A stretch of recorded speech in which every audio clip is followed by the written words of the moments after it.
Story 1. The Unseen Eyes on the Shore.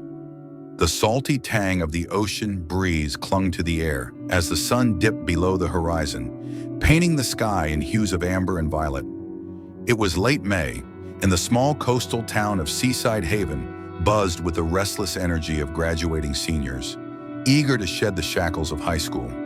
For 18-year-old Jake Harper, life was a sun-soaked montage of sandy beaches, crashing waves, and the thrill of youth. A lifelong surfer, Jake had grown up with sand between his toes and the rhythm of the tides in his veins. His world revolved around the beach, where he and his two best friends, Armin, the charismatic charmer, and Chuck, the laid-back dreamer, spent their days chasing waves and their nights chasing girls. On this particular Saturday night, with the stars beginning to pierce the velvet sky, Jake felt invincible. Senioritis had long since taken hold, and with college acceptances secured, the trio had little care for rules or consequences. Tonight was special. Jake and Armin had planned a double date with two girls from their class, Sophia and Fran, who had been the subject of their flirtations for weeks. The plan was simple yet perfect. A secluded beach, a few blankets, a couple of bottles of pilfered wine, and the promise of a night under the stars. Jake didn't condone drinking and driving, but at 18, the recklessness of youth often drowned out reason. As Jake pulled up to Sophia's house in his beat-up Jeep, the girls emerged, their laughter spilling into the night. Sophia, with her sun-kissed hair and mischievous smile, slid into the passenger seat, while Fran, quieter but no less captivating, climbed in the back with Armin. The air was thick with anticipation, and Jake caught Armin's grin in the rearview mirror, a silent agreement that this night would be one for the books. The drive to Crescent Cove, a hidden gem far from the crowded boardwalk, was a half-hour journey through winding coastal roads. The car hummed with conversation, jokes about their teachers, gossip about mutual friends, and a surprisingly deep debate between Jake and Fran about the nature of time and mortality. By the time they reached the dirt path leading to the beach, the group was buzzing with the kind of camaraderie that only youth and a touch of wine could foster. Crescent Cove was a secluded stretch of shoreline, its steep, sandy path ensuring privacy from prying eyes. Jake parked as close to the dunes as he could, and the group spilled out, blankets and bottles in hand. The night was cool, the breeze carrying the faint scent of seaweed and salt. They trekked down the narrow path, the ocean's rhythmic roar growing louder with each step. Spreading their blankets on the sand, they settled in, the wine loosening their tongues and the stars above sparking dreams of the future. Hours passed in a blur of laughter, shared secrets, and the clinking of bottles. As the night deepened, Jake and Sophia wandered down the beach, leaving Armin and Fran to their own devices. The darkness enveloped them, the only light coming from the faint glow of the moon. They found a spot far from the others, spreading a blanket and collapsing onto it, their conversation fading into soft murmurs. The wine had dulled their senses, and as they lay side by side, the world felt like it belonged only to them. But then Sophia tensed, her breath catching. "Jake, do you hear that?" she whispered, her voice trembling. Jake frowned, straining to listen over the gentle crash of waves. At first there was nothing, just the ocean's endless lullaby. But then, faint and fleeting, he caught it. A low, mechanical hum, like the whir of a distant engine. It seemed to dance on the edge of perception, moving in circles, impossible to pinpoint. Jake's heart quickened, but he brushed it off. "It's nothing," he said, forcing a smile. "Probably just a boat or something." Sophia nodded, but her eyes remained wide, scanning the darkness. They resumed their quiet intimacy, but the moment had shifted, the air now laced with unease. As Jake reached for his shirt, buried in the sand, Sophia let out a blood-curdling shriek. He spun around, following her pointing finger to the sky. There, silhouetted against the pale glow of the moon, hovered a drone. Its sleek, insect-like form was unmistakable, its red lights blinking like malevolent eyes. It lingered for a moment, motionless, before shooting upward and vanishing into the night. Jake's stomach churned as the pieces fell into place. The humming, the drone, the feeling of being watched. Someone had been spying on them, capturing their private moments. Sophia's hands flew to her face, tears streaming down her cheeks. Jake pulled her close, his mind racing. "We need to go," he said, his voice steady despite the panic clawing at his chest. They gathered their things and hurried back to the car, finding Armin and Fran already there, their own night cut short by the same uneasy feeling. Jake explained what they'd seen, his words tumbling out in a rush. The group piled into the Jeep, the joy of the evening replaced by a suffocating silence. Jake drove toward Sophia's house, his knuckles white on the steering wheel. The girls, still shaken, admitted they didn't feel safe going home. With their parents' strict rules ruling out their own houses and Armin's place off limits, Jake suggested Chuck's sprawling beachfront mansion. Chuck's parents were notoriously lax, and his house was a haven for late-night hangouts. Chuck welcomed them with his usual easy grin, but the mood was somber. Jake stayed behind in the driveway for a moment, needing to clear his head. Leaning against the steering wheel, he closed his eyes, trying to shake the image of the drone. His phone buzzed, and he glanced at the screen, expecting a text from Armin or Chuck. Instead, a single notification froze his blood. "AirTag found moving with you." The words hit like a sledgehammer. They were being tracked. Jake's heart pounded as he leapt from the car, searching every inch of the Jeep. He checked the bumpers, the grille, the seats, his hands shaking with desperation. Nothing. Sweat beaded on his forehead as he dropped to his knees, crawling beneath the vehicle. His fingers brushed against something taped to the underside of the driver's side wheel well, a small white AirTag, its presence a violation of their safety. Rage surged through him. He ripped the device free, smashing it under his heel until it was nothing but shattered plastic and metal. Bursting into Chuck's house, he held up the broken pieces, his voice hoarse as he recounted the discovery. The group's horror mirrored his own, the girls checking their phones and finding the same chilling notification. Chuck, furious that their stalker had followed them to his home, paced the room, his fists clenched. They spent the night in Chuck's basement, huddled together, jumping at every creak of the house. Weeks passed without incident, and the group tried to move on, chalking it up to a sick prank by some voyeuristic creep. But the unease lingered, a shadow over their summer. Then 3 weeks later, Jake's phone rang. It was Chuck, his voice frantic. "Get to my house, now!" When Jake arrived, Chuck stood in the driveway, his face pale. In his hands were photographs, grainy, poorly lit images of Jake and Sophia on the beach that night, their private moments captured in stark detail. Jake's stomach twisted, bile rising in his throat. The violation was suffocating, the thought of those images in a stranger's hands unbearable. They called the police, but the response was disheartening. Without fingerprints or leads, there was little the authorities could do. Sophia, terrified of blackmail, grew distant, her once vibrant spirit dimmed by fear. Jake, too, lived with the constant dread that those photos might resurface, a dark cloud over his future. As summer faded, Seaside Haven no longer felt like home. The beach, once Jake's sanctuary, was now a place of unseen eyes, where the hum of a drone could shatter the illusion of safety. He locked his doors every night, but the fear remained, a reminder that some shadows never fade. Story 2. The Figures in the Dunes. The Jersey Shore in summer was a kaleidoscope of neon lights, boardwalk games, and the endless crash of waves. For 19-year-old Ethan Caldwell, it was a playground of privilege, where he and his best friend Ricardo reveled in the freedom of their well-off families' beach houses. Ethan's home in Belmar was a cozy retreat, but Ricardo's sprawling estate in Lavalette was the real gem, a modern marvel with floor-to-ceiling windows and a vibe that screamed youthful rebellion. On a balmy weeknight in July, the two friends decided to trade the chaos of Belmar's party scene for something quieter.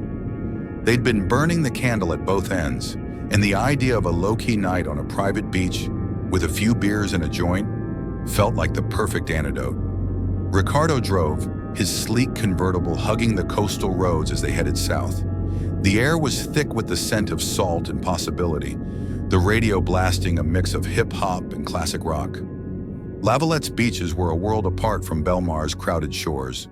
Flanked by towering dunes and dotted with exclusive enclaves, they offered the kind of privacy Ethan and Ricardo craved. As they cruised through the quiet streets, Ricardo insisted on heading to a beach Ethan had never visited. A desolate stretch at the edge of town, where the houses stood dark and the road ended in a wall of sand. "Why this one?" Ethan asked, raising an eyebrow. Ricardo grinned, his eyes glinting with mischief. "Trust me, it's perfect. No one around to bother us." Ethan shrugged, content to go along. They parked near a cluster of shrubs, hiding their bikes to avoid attracting attention. With beers in hand and a joint tucked behind Ricardo's ear, they trekked over the dunes, the sand cool beneath their bare feet. The beach stretched endlessly before them, a silver ribbon under the moonlight. They settled near the water's edge, the ocean's gentle rhythm lulling them into a state of blissful relaxation. As they smoked and sipped, the conversation flowed. Stories of past summers, plans for college, and the girls they hoped to impress. The joint burned low, and they lay back in the sand, staring at a sky ablaze with stars. Ethan felt the world slow, each breath sinking with the tide. Then a sound pierced the calm, a faint metallic buzzing, like the hum of a distant generator. Ethan sat up, his senses sharpening. "You hear that?" Ricardo frowned, tilting his head. The sound was elusive, weaving through the air, impossible to locate. They scanned the darkness, the dunes looming like silent sentinels. "Probably just a boat or something," Ricardo said, but his voice lacked conviction.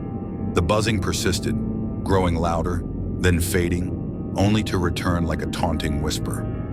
Ethan's pulse quickened, the hairs on his neck standing on end. The beach, once a haven, now felt exposed, the darkness hiding unseen threats. They sat frozen, hoping the noise would vanish, but it only grew more insistent, a mechanical drone that seemed to circle them. "We should go," Ricardo said finally, his voice tight.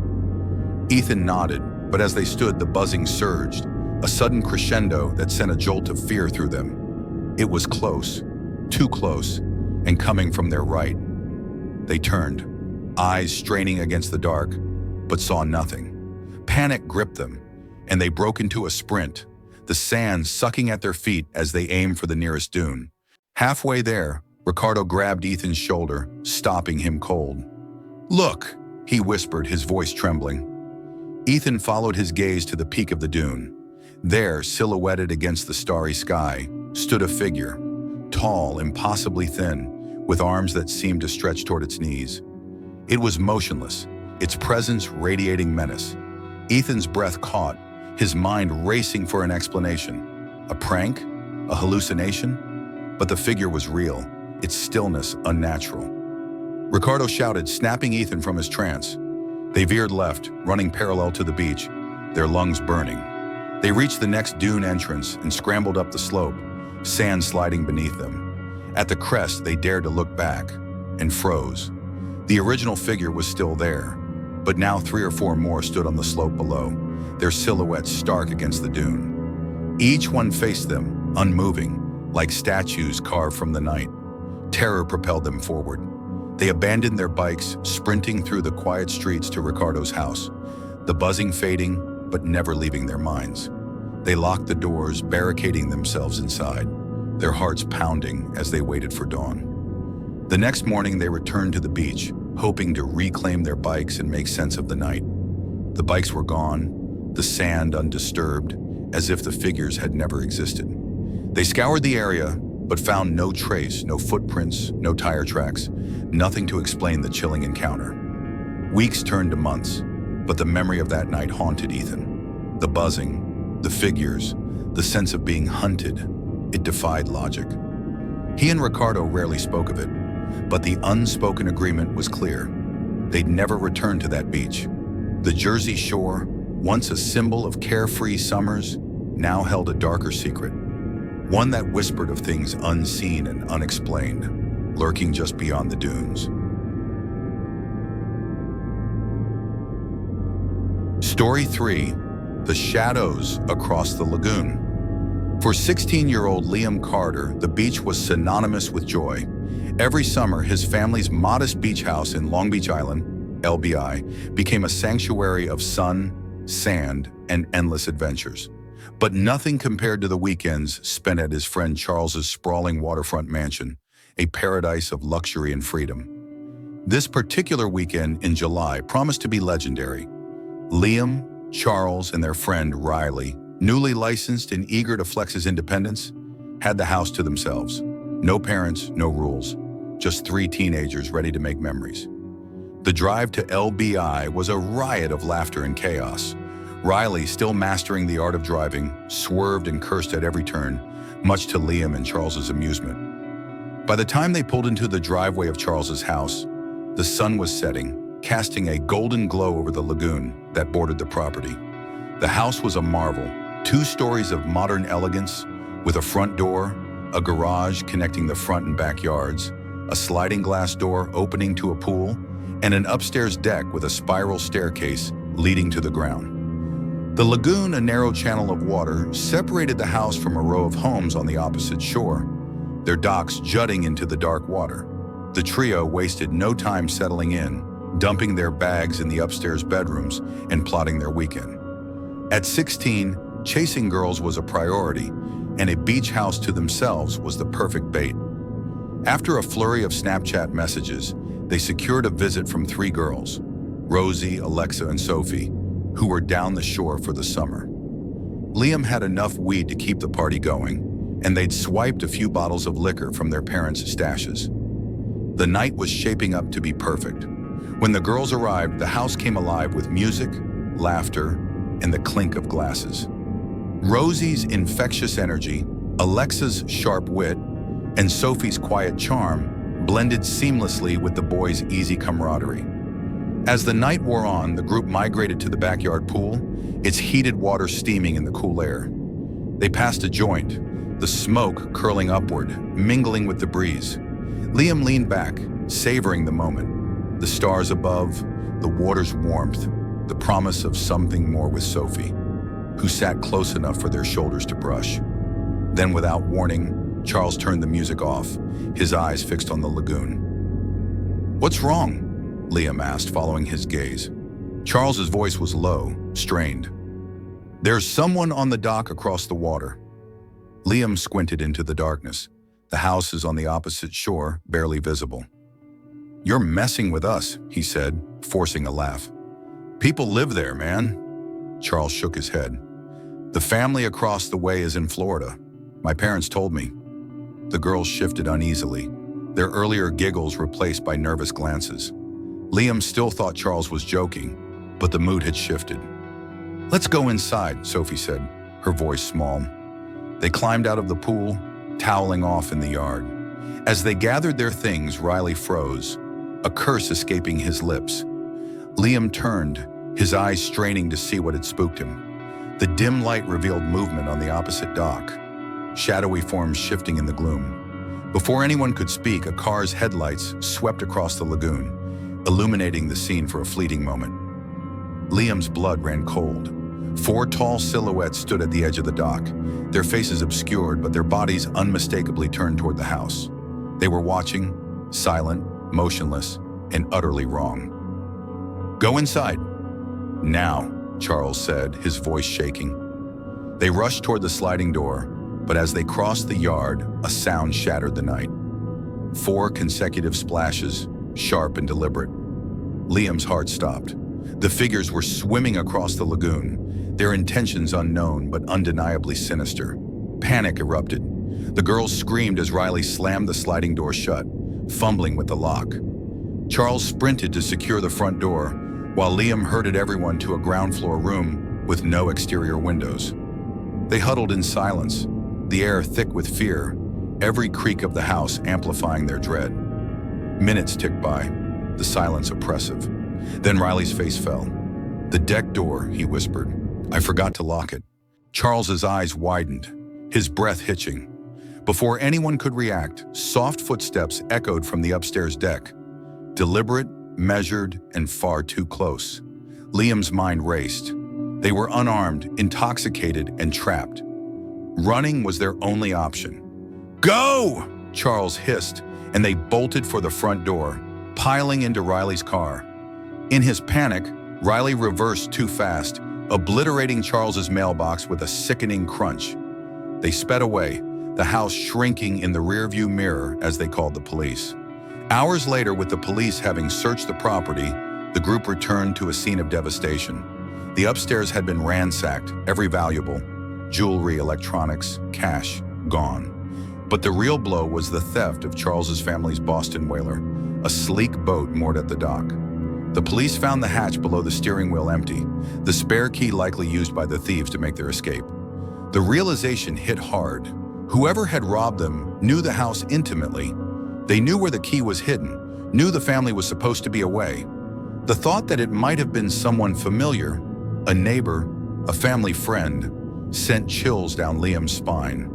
The police never caught the culprits, and the boat was never recovered.